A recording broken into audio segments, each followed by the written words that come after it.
All right. I want to explore something a little that you just touched on here, which is mistakes. You're very open about your career. You made a lot of money. You lost it all. You built back more money.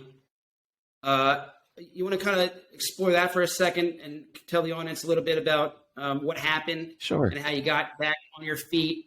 And then I got a follow-up question, but I'd like to start there. Yeah, so my story is a story of three worlds. I was born into the world that many's born into, which is the world of not enough. Now, my world of not enough was a single mom, 6 kids, who worked 2 jobs, packed my dinner in a paper bag in a car, and worked as a second grade teacher and filled up turnstiles at convenience stores. But the world of not enough for anyone is a person who lives in a world where they're a victim. Everything happens to you. There's not enough of anything. That's the world I was born into. So I wanted to be rich because the only time I wasn't happy was when I caught my mom crying over financial distress that there wasn't enough.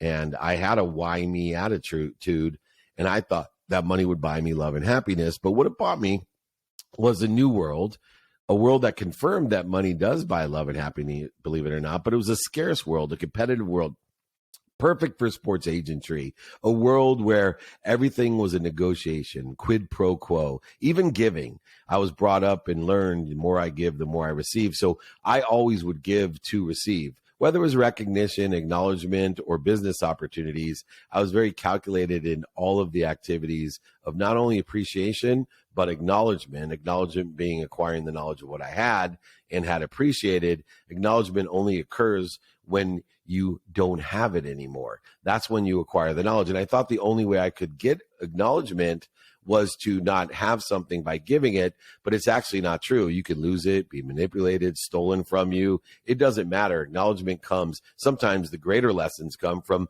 when somebody takes it from you, manipulates, steals, or you lose it.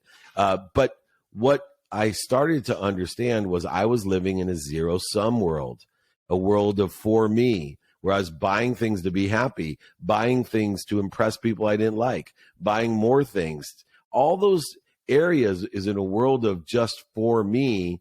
And when I lost everything and I really took stock in gratitude, forgiveness, accountability, effective communication, or inspiration, I started to realize that there was a bigger, better world, that I could appreciate everything I had. I could acknowledge it regardless of how it was gone.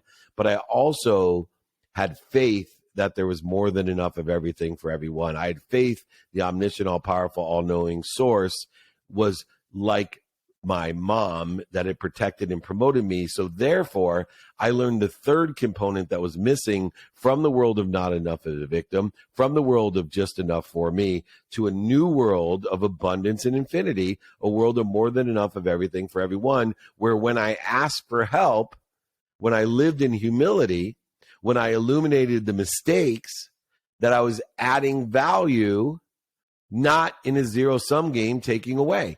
I'm adding value at all times in my life through productivity, accessibility, and gratitude. I live in a value-add world that fills my vessel, doesn't depreciate, dissolve, or dissipate it.